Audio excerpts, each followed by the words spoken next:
திருக்குறள் அதிகாரம் 58 கண்ணோட்டம் குறள் 571 கண்ணோட்டம் என்னும் கழிபெறும் காரிகை உண்மையான் உண்டிவ்வுலகு விளக்கம் யாவரிடத்தும் முகமலர்ச்சியோடு பழகி மற்றவர் குறை கண்டு இறங்கி அருள் செய்யும் கண்ணோட்டம் என்னும் மிகப்பெரிய அழகிய பண்பு கழிபெறும் காரிகை மனிதர்களிடம் இருப்பதால்தான் இந்த உலகம் இன்றும் அழியாமல் நிலை பெற்று உண்டு இயங்கிக் கொண்டிருக்கிறது. மகாபாரதம் தயா சர்வஸ்ய லோகஸ்ய மூல காரணமுச்யதே தயாவான் ந வினஷ்யேத சத்யமேதத் பிரவீமிதே விளக்கம் கருணையே இந்த ஒட்டுமொத்த உலகிற்கும் மூல காரணமாக சொல்லப்படுகிறது. யாவரிடத்தும் இரக்கம் காட்டும் ஒருவன் ஒருபோதும் அழிவதில்லை, இதுவே சத்தியம். யாவரிடத்தும் இரக்கம் காட்டும் ஒருவன் ஒருபோதும் அழிவதில்லை, இதுவே சத்தியம். கண்ணோட்டம் உள்ளவர்களால்தான் உலகம் இயங்குகிறது என்ற வள்ளுவரின் கருத்தோடு இது ஒத்துப்போகிறது. மனுஸ்மிருதி சர்வபூதேஷு ச ஆத்மானம் சர்வபூதானி ச ஆத்மனி சமம் பஷ்யன் ஆத்மயாஜி ஸ்வாராஜ்யம் அதிகச்சதி விளக்கம் எல்லா உயிர்களையும் தன்னுயிரைப் போலவும் எல்லா உயிர்களிலும் தன்னைப் போலவும் கண்ணோட்டத்துடன் சமமாக பார்ப்பவன் எவனோ அவனே உண்மையான அமைதியை அடைகிறான். இத்தகையவர்களின் நல்லெண்ணமே உலகத்தின் தர்மத்தை தாங்குகிறது. சனாதன தர்மத்துடன் ஒத்துப்போகும் விதம் திருக்குறள் 571 உள்ள கழிபெறும் காரிகை மிகப்பெரிய அழகு மற்றும் கண்ணோட்டம் என்ற சொற்கள் சனாதன தர்மத்தின் பூததயா மற்றும் லோக்கிய தர்மம் ஆகியவற்றுடன் பின்வருமாறு இணைகிறது. காரிகை பியூட்டி ஆஃப் த சோல். சனாதன தர்மத்தில் புற அழகு சரீரம் தற்காலிகமானது, ஆனால் தயா கருணை என்பது ஆன்மாவின் அழகு. கண்ணோட்டம் உள்ள ஒருவன் எவ்வளவு எளியவனாக இருந்தாலும் அவன் தெய்வீக அழகு காரிகை உடையவனாக கருதப்படுகிறான். உண்டிவ்வுலகு சஸ்டெய்னபிலிட்டி ஆஃப் த வேர்ல்ட். தர்மம் உலகத்தை தாங்குகிறது. தர்மோ ரக்ஷதி ரக்ஷிதஹ. அந்த தர்மத்தின் உயிர்நாடியே கண்ணோட்டம். மனிதர்களிடையே இந்த இரக்கப்பண்பு முற்றிலும் மறைந்துவிட்டால் உலகம் சுயநலத்தாலும் வன்முறையாலும் அழிந்துவிடும். விஷ்ணுவின் கடாக்ஷம். கண்ணோட்டம் என்ற சொல் கண் என்பதிலிருந்து வருகிறது. சனாதன தர்மத்தில் இறைவனின் பார்வை கடாக்ஷம் எனப்படுகிறது. அந்த பார்வை எப்போதுமே கருணை நிறைந்தது. மனிதர்களும் அத்தகைய கருணை பார்வையை கொண்டிருக்க வேண்டும் என்பதே இதன் சாரம். தாட்சண்யம் பெனவலன்ஸ். ஒரு மன்னனுக்கு அல்லது தலைவனுக்கு இருக்க வேண்டிய மிக முக்கியமான பண்பு இது. தவறு செய்தவனை தண்டிக்கும்போது கூட அவன் மீது ஒரு சிறு கண்ணோட்டம் இரக்கம் இருக்க வேண்டும் என்பது ராஜநீதி. குறள் 572 கண்ணோட்டத்துள்ளது உலகியல் அஃதிலார் உண்மை நிலக்குப் பொறை விளக்கம் உலக நடைமுறை என்பது கண்ணோட்டம் எனப்படும் இரக்கப் பண்பின் அடிப்படையில் மட்டுமே இயங்குகிறது. அந்த பண்பு இல்லாதவர்கள் உயிருடன் இருப்பது உண்மை, பூமிக்கு தேவையற்ற ஒரு பாரமே, பொறை தவிர வேறில்லை. மகாபாரதம் ஆத்ரிஹ சர்வபூதேஷு கர்மனா மனசா கிரா அனுகிரஹஸ்ச தானம் ச ஷீலம் ஏதத் பிரமாயுஷம் விளக்கம் மனம் வாக்கு செயல் ஆகியவற்றால் எந்த உயிருக்கும் தீங்கு செய்யாமல் அனைவரிடமும் கருணை அனுகிரஹா காட்டுபவனே தர்மத்தை அறிந்தவன். கருணையும் கண்ணோட்டமும் இல்லாதவன் மூச்சுவிட்டு கொண்டிருந்தாலும் அவன் இறந்தவனுக்கு சமம். அவன் பூமிக்கு வீணான சுமை. மனுஸ்மிருதி யதா காஷ்டமயோ ஹஸ்தி யதா சர்மமயோ மிருகஹ யஸ்ச விப்ரோ அனதீயானஸ்த்ரயே தே நாம பிப்ரதி விளக்கம் மரம் போன்ற யானை தோல் போன்ற மான் தர்மத்தை கருணையை கடைப்பிடிக்காத மனிதன் இம்மூன்றுமே பெயரளவில் மட்டுமே இருக்கின்றன. அவர்கள் உண்மையான பயனை தருவதில்லை. அவர்கள் வெறும் உருவத்தால் பூமியை ஆக்கிரமித்துள்ள சுமைகளே.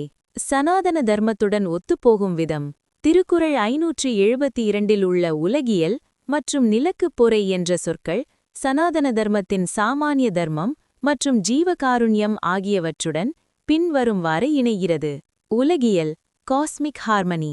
சனாதன தர்மத்தில் வசுதைவ குடும்பகம் என்ற கொள்கை உண்டு. ஒரு குடும்பம் அன்பால் இயங்குவது போல உலகம் கண்ணோட்டம் என்ற பிணைப்பால் இயங்குகிறது. இந்த பிணைப்பு அருந்தால் உலக ஒழுங்கு குலையும். நிலக்கு பொறை பர்டன் ஆன் எர்த். சனாதன தர்மத்தின்படி நிலம் பூமி மாதா பாவங்களை சுமையாக கருதுகிறாள். கருணையற்ற இதயம் கொண்டவன் செய்யும் ஒவ்வொரு செயலும் அதர்மமாகும். அந்த அதர்மத்தின் பாரத்தை தாங்க முடியாமல்தான் பூமி தவிப்பதாக புராணங்கள் கூறுகின்றன. தாட்சண்யம், எம்பதி, மற்றவர் துன்பத்தை பார்க்கும்போது நமக்கும் வலிப்பதே கண்ணோட்டம். இதுவே யோகத்தின் ஒரு நிலை. சர்வபூதஹிதே ரதா. இந்த உணர்வு இல்லாதவனை ஒரு ஜடம், உயிரற்ற பொருள் என்றே சனாதன தர்மம் கருதுகிறது. உண்மை, த ஃபேக்ட் ஆஃப் எக்ஸிஸ்டன்ஸ். ஒருவன் செல்வந்தனாகவோ அதிகாரம் மிக்கவனாகவோ இருக்கலாம். ஆனால் கண்ணோட்டமில்லையெனில் அவனது உண்மை, அதாவது இருப்பு, உலகிற்கு பயனற்றது. குறள் 573. பண் என்னாம் பாடற்கு இயைபின்றேல், கண் என்னாம் கண்ணோட்டமில்லாத கண். விளக்கம். பாடப்படும் பாடலின் கருத்தோடு பொருந்தி வராத இசை, பண், இருந்தென்ன பயன்? அதுபோலவே மற்றவர்கள் படும் துன்பத்தைக் கண்டு இரங்கும் பண்பு, கண்ணோட்டம் இல்லாத கண்கள் முகத்தில் இருந்தென்ன பயன்? அவை வெறும் உறுப்புகளே அன்றி கண்களுக்குரிய தகுதியை பெறாது. மகாபாரதம். சக்ஷுஷோஹ் பலம் ஆலோகः தயா திருஷ்டி ச உத்தமா ஆதயஸ்ய தூ சக்ஷுப்யாம் கிம் பலம் நிருப சத்தமா. விளக்கம். மன்னர்களில் சிறந்தவனே, கண்களின் உண்மையான பயன் பார்ப்பது மட்டுமல்ல, கருணையோடு பார்ப்பதுதான். தயா திருஷ்டி. ஒருவனிடம் தயை இல்லையென்றால் அவனது கண்களால் என்ன பயன்? பார்வை இருந்தும் அவன் குருடனாகவே கருதப்படுவான்.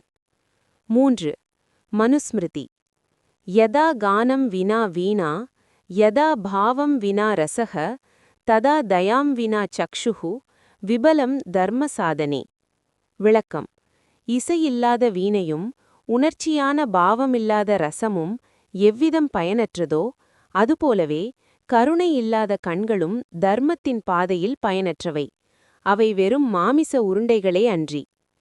சனாதன தர்மத்துடன் ஒத்துப்போகும் விதம். திருக்குறள் 573 உள்ள பண் என்னாம் மற்றும் கண் என்னாம் என்ற வினாக்கள் சனாதன தர்மத்தின் தயா லக்ஷணம் மற்றும் சாமரஸ்யம் ஆகியவற்றுடன் பின்வருமாறு இணைகிறது. பண் மற்றும் பாடல், ஹாமனி. சனாதன தர்மத்தில் இசை என்பது நாடோபாசனை, பாடல் என்பது ஆன்மா எனில் இசை என்பது அதன் வெளிப்பாடு. இரண்டும் ஒன்றிணைய வேண்டும். அதுபோலவே மனிதன் என்பது ஆன்மா எனில் கண் என்பது அதன் கருணை வெளிப்படும் ஜன்னல். இரக்கமில்லாத கண் சுருதி தப்பிய இசை போன்றது. தயா திருஷ்டி, பெனவலண்ட் விஷன். சனாதன தர்மத்தில் தெய்வங்களின் கண்களை கமலக்கண்ணன், கருணை கடல் என்று போற்றுவார்கள். ஏனெனில் கண்கள் என்பவை ஒருவனின் அந்தக்கரணத்தின், அதாவது மனதின் பிரதிபலிப்பு. கண்ணோட்டமில்லாத கண் ஞானக்கண் திறக்கப்படாததை குறிக்கும். உறுப்பின் தகுதி. ஒரு கருவி அதன் வேலையை செய்யாவிட்டால் அது வெறும் குப்பை. சனாதன தர்மத்தின்படி நம் உடல் உறுப்புகள் ஒவ்வொன்றும் இறைவனால் ஒரு தர்மத்தை செய்ய வழங்கப்பட்டவை. கண்களுக்கு வழங்கப்பட்ட தர்மம் கண்ணோட்டம். ரசானுபூதி. பாடலும் பண்ணும் சேரும்போது எப்படி ஒரு இனிமை கிடைக்கிறதோ, அதுபோலவே மனிதனும் கண்ணோட்டமும் சேரும்போதுதான் வாழ்வு முழுமையடைகிறது. குறள் 574. உளபோல் முகத்தெவன் செய்யும் அளவினால் கண்ணோட்டம் இல்லாத கண். விளக்கம். தகுந்த அளவை கண்ணோட்டம், அதாவது இரக்கம் இல்லாத கண்கள் ஒருவனுடைய முகத்தில் இருப்பதைப் போல தோன்றுவதைத் தவிர வேறு என்ன பயனை செய்யும்? அவை வெறும் உடல் அடையாளங்களே அன்றி உணர்வுள்ள உறுப்புகள் அல்ல. மகாபாரதம். சக்ஷுஷோஹோ பலம் ஆலோக தயா திருஷ்டிஹி ச சாஸ்வதி அதயஸ்ய விருதா சக்ஷுஹு வித்யதே முட சேதசக. விளக்கம். கண்களின் உண்மையான பலன் பார்ப்பது மட்டுமல்ல, என்றும் மாறாத கருணை பார்வையே, அதாவது தயா திருஷ்டி.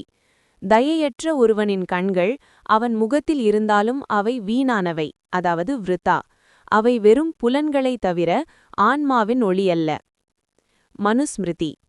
யதா ஷரீரம் அப்ராணம் யதா சூன்யம் ச மந்திரம் ததா சக்ஷுஹு தயாஹீனம் ந லக்ஷ்யம் தர்ம நிஸ்ரயே. விளக்கம். உயிரற்ற உடல் எவ்வாறோ, ஆட்கள் இல்லாத வீடு எவ்வாறோ, அவ்வாறே கருணை இல்லாத கண்கள், அதாவது தயாஹீனம். அவை தர்மத்தின் வழியில் அடையாளம் காணப்பட வேண்டிய தகுதியை கொண்டிருக்கவில்லை. சனாதன தர்மத்துடன் ஒத்துப்போகும் விதம்.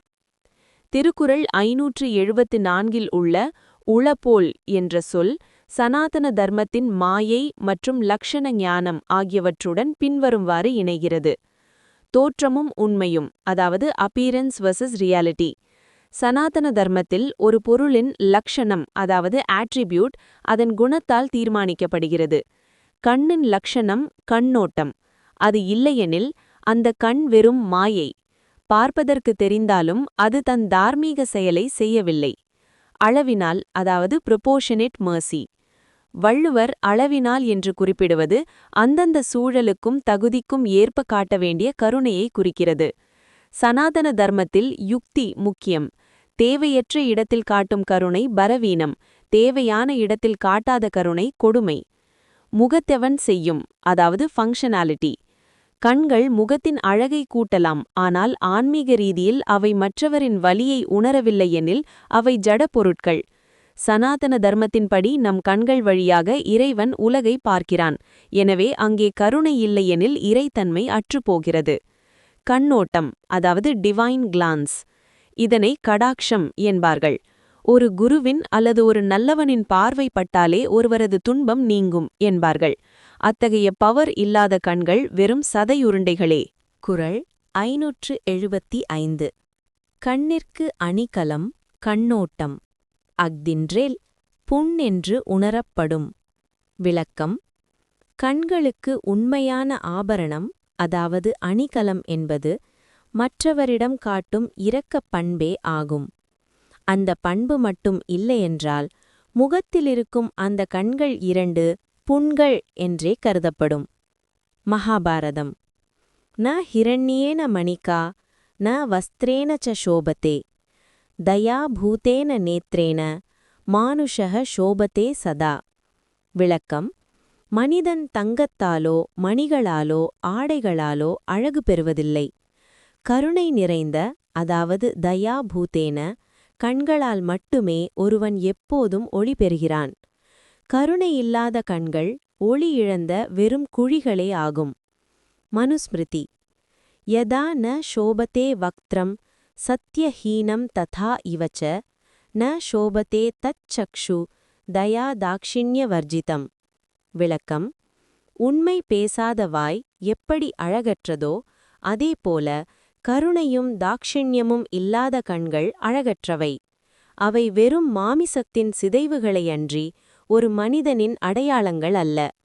சனாதன தர்மத்துடன் ஒத்துப்போகும் விதம்.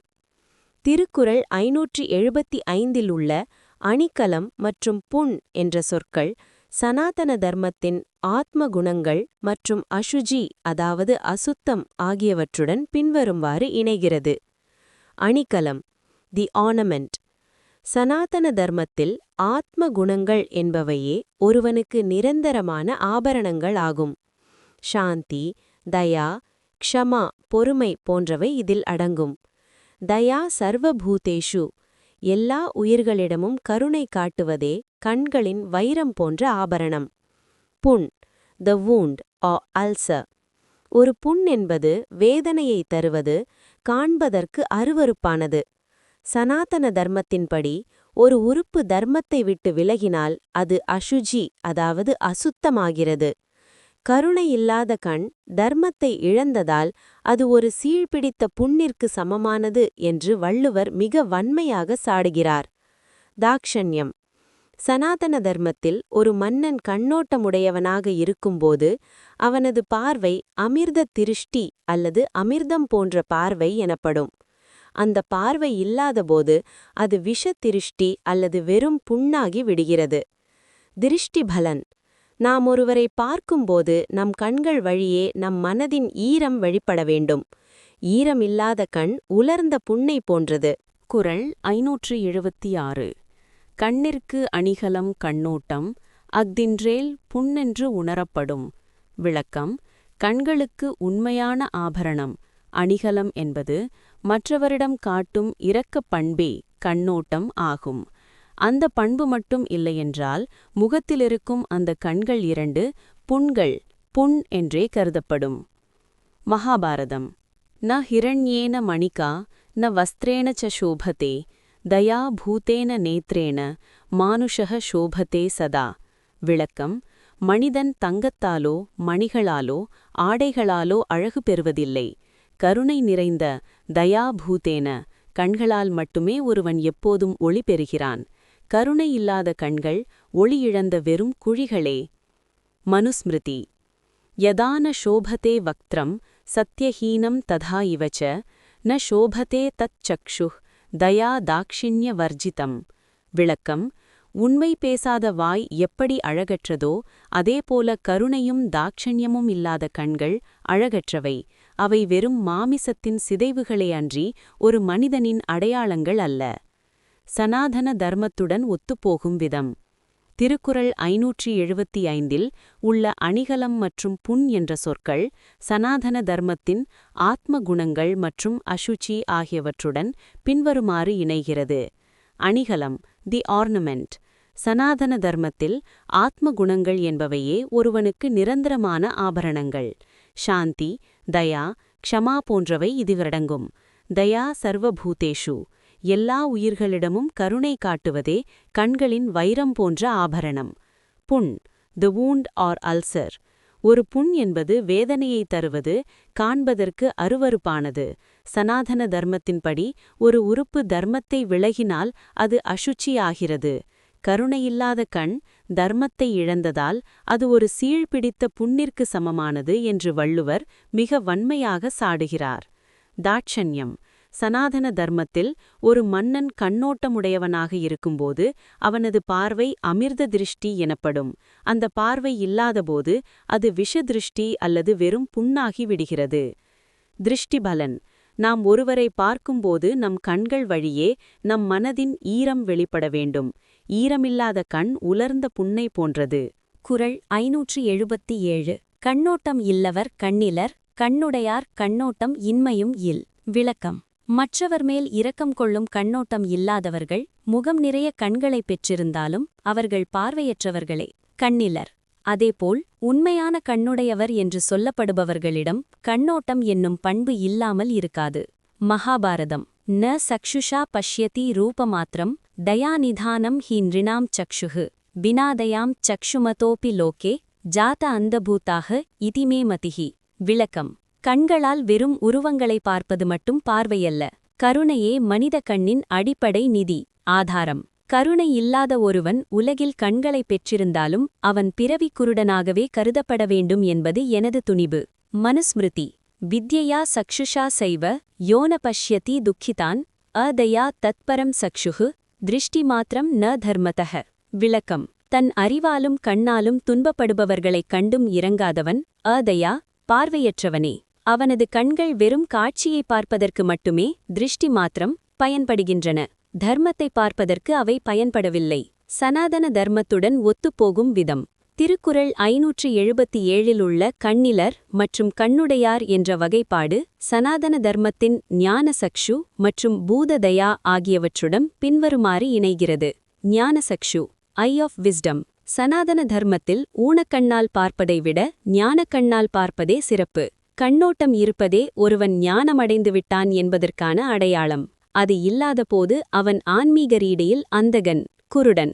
நித்திய சம்பந்தம், இன்செப்பரபிள் குவாலிட்டி. கண்ணுடையார் கண்ணோட்டம் இன்மையும் இல்.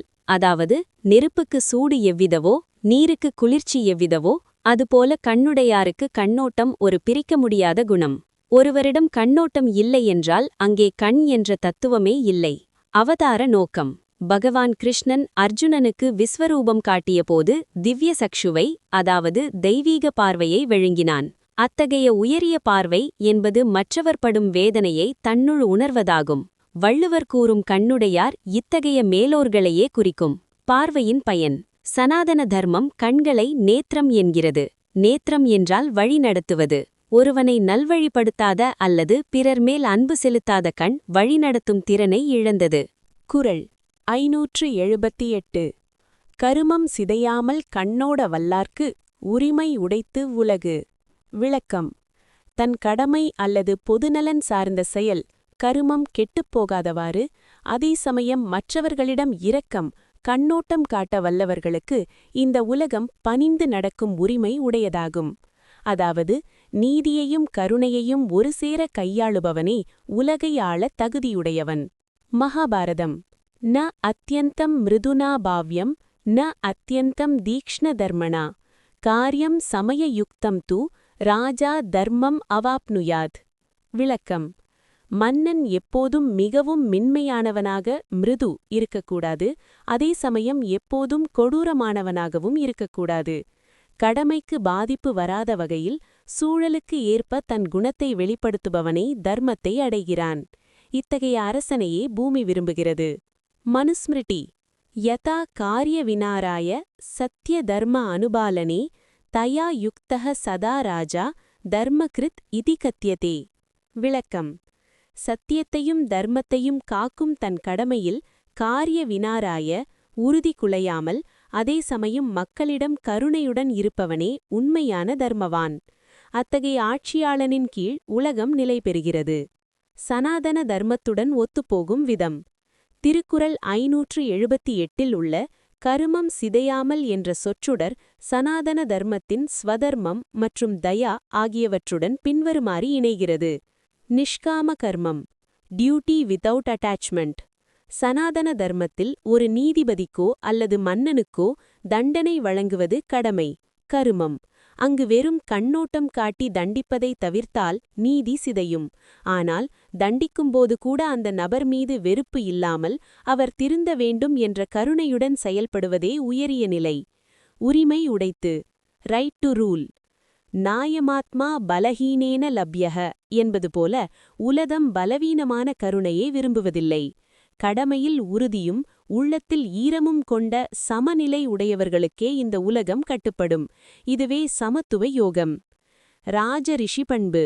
ஒரு ராஜரிஷி என்பவன் ஒரு கையில் நீதியையும் மறு கையில் அருளையும் ஏந்தியிருப்பான். கருமம் சிதைவு என்பது அதர்மத்திற்கு வழிவகுக்கும். கண்ணோட்டம் இன்மை என்பது கொடுங்கோன்மைக்கு வழிவகுக்கும். இவை இரண்டையும் தவிர்ப்பதே வள்ளுவர் காட்டும் வழி. லோக சங்கிரகம். உலகத்தின் நன்மைக்காக தன் தனிப்பட்ட உணர்ச்சிகளை கட்டுப்படுத்தி கடமையை முன்னிறுத்த வேண்டும். ஆனால் அந்த உறுதிக்குள் மனிதாபிமானம் மறையக்கூடாது. குறள் 579. ஒருத்தாற்றும் பண்பினார் கண்ணும் கண்ணோடி பொறுத்தாற்றும் பண்பே தலை. விளக்கம். தன்னை தண்டிக்கும் வலிமை உடையவர் ஒருத்தாற்றும் பண்பினார். தீமை செய்தாலும் அவர் மேல் இரக்கம் கொண்டு கண்ணோடி அந்த தீமையை பொறுத்துக்கொள்ளும் பொறுத்தாற்றும் பண்பே எல்லாவற்றிலும் தலைசிறந்த பண்பாகும். மகாபாரதம்.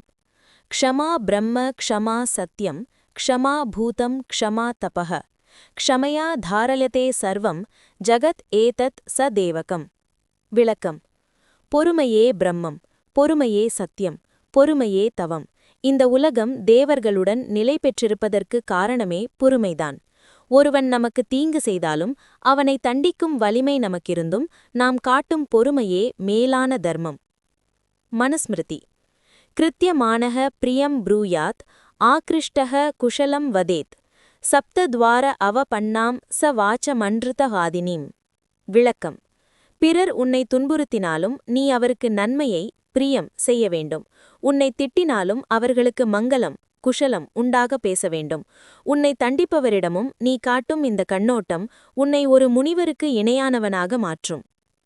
சனாதன தர்மத்துடன் ஒத்துப்போகும் விதம். திருக்குறள் 579 உள்ள பொறுத்தாற்றும் பண்பே தலை என்ற கருத்து சனாதன தர்மத்தின் க்ஷமா ஃபர்கிவ்னஸ் மற்றும் திதிக்ஷா என்டியூரன்ஸ் ஆகியவற்றுடன் பின்வருமாறு இணைகிறது. க்ஷமா டிவைன் ஃபர்கிவ்னஸ். சனாதன தர்மத்தில் விஷ்ணுவின் மார்பில் பிரிகு முனிவர் உதைத்தபோதும் கோபப்படாமல் அவர் பாதத்தை தடவி கொடுத்தது ஒரு சிறந்த கண்ணோட்டம். தண்டிக்கும் வலிமை இருந்தும் தன்னை துன்புறுத்தியவரிடம் காட்டும் கருணையே தெய்வத்தன்மை. பண்பே தலை த சுப்ரீம் வர்ச்சு. க்ஷமா வீரஸ்ய பூஷணம். பொறுமை என்பது வீரனுக்கு ஆபரணம். ஒரு பலவீனன் பொறுமையாக இருப்பது இயல்பு. ஆனால் ஒரு பலசாலி தன்னை தண்டிப்பவரிடமும் பொறுமை காட்டுவதே தலை சிறந்த பண்பு. கர்ம விதியாக பார்த்தல். ஒருவன் நம்மை தண்டிக்கிறான் என்றால் அது நம்முடைய பழைய கர்ம வினை என்று உணர்ந்து அவன் மீது கோபப்படாமல் இரக்கம் காட்டுவது ஆன்மீக முதிர்ச்சியாகும். சாத்வீக குணம். தீமைக்கு தீமை செய்வது ராஜச குணம். தீமையை மன்னித்து கண்ணோட்டம் காட்டுவது சாத்வீக குணம். வள்ளுவர் இந்த சாத்வீக உயர்நிலையையே தலை என்கிறார். குறள் 580. பெயக்கண்டும் நஞ்சுண்டு அமைவர் நயத்தக்க நாகரீகம் வேண்டுபவர். விளக்கம். யாவராலும் விரும்பத்தக்க அன்பு கலந்த கண்ணோட்டத்தை நாகரீகம் விரும்புபவர்கள் தமக்கு நெருக்கமானவர்கள் தமக்கு நஞ்சையே தமக்கு இடுவதை கண்ணால் கண்ட பிறகும் அவர்கள் மனம் நோகக்கூடாது என்பதற்காக அதனை மறுக்காமல் உண்டு அவரோடு அமைதியாகப் பழகுவர். புராண மரபு. சிவதத்திவம். நீலகண்டன். பிறர் நலம் காக்க நஞ்சுண்ட பண்பிற்கு சனாதன தர்மத்தின் ஆகச்சிறந்த உதாரணம் பரமேஸ்வரன். புராணக் கருத்து. பார்க்கடலை கடைந்தபோது வெளிப்பட்ட ஆலகால விஷம் உலகையே அழிக்க முற்பட்டது. அப்போது தேவர்களும் அசுரர்களும் அஞ்சி நடுங்கினர். அவர்களின் துயரம் கண்ட சிவபெருமான் உலகை காக்க வேண்டும் என்ற கண்ணோட்டத்துடன் அந்த நஞ்சை அருந்தினார். அந்த நஞ்சு அவர் தொண்டையிலேயே தங்கி அவருக்கு நீலகண்டன் என்ற பெயரை தந்தது. மற்றவர் பிழைக்க தான் நஞ்சுண்ட இந்தச் செயல் வள்ளுவர் கூறும் நாகரீகத்தின் தெய்வீக வடிவம். மனுஸ்மிருதி. சத்யம் ப்ரூயாத் பிரியம் ப்ரூயாத் ந ப்ரூயாத் சத்யம் அப்ரியம் பிரியம் ச நான்ருதம் ப்ரூயாத் ஏஷ தர்மஹ சனாதனஹ. விளக்கம். உண்மையை பேசு, இனிமையாகப் பேசு. உண்மை என்றாலும் அது பிறருக்கு துன்பம் தருமென்றால் அப்ரியம், அதைத் தவிர்ப்பதே மேல். பிறர் மனம் குளிரும் வகையில் நடப்பதே தொன்மையான சனாதன தர்மம். இதன் நீட்சியாகவே அன்புடையவர் தரும் நஞ்சையும் மறுக்காமல் ஏற்கும் பண்பு அமைகிறது. சனாதன தர்மத்துடன் ஒத்துப்போகும் விதம்.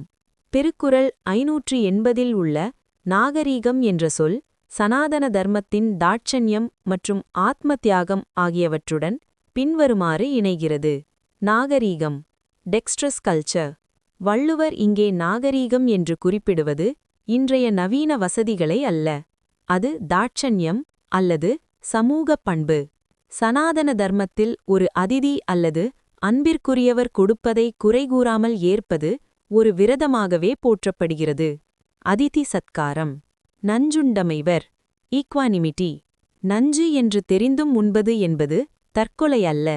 அது ஒரு உறவை காக்க அல்லது மற்றவர் அறியாமையை மறைக்க செய்யப்படும் தியாகம். இது சமசித்தத்துவம் என்னும் யோக நிலைக்கு நெருக்கமானது. நயத்தக்க. அமியபிள். பிறர் விரும்பத்தக்க குணமே உண்மையான செல்வம். சனாதன தர்மத்தில் ஒரு சாது என்பவர் மற்றவர்களுக்கு துன்பம் வரும்போது அதைத் தான் ஏற்றுக்கொண்டு அவர்களுக்கு இன்பத்தை தருபவர். அமிர்தமும் நஞ்சும். அன்பினால் ஒருவன் எதை கொடுத்தாலும் அது அமிர்தமாகவே கருதப்படுகிறது. நஞ்சுண்டமைவர் என்பதிலுள்ள ஆழமான கருத்து அன்புக்கு முன்னால் மரணமும் ஒரு பொருட்டல்ல என்பதாகும்.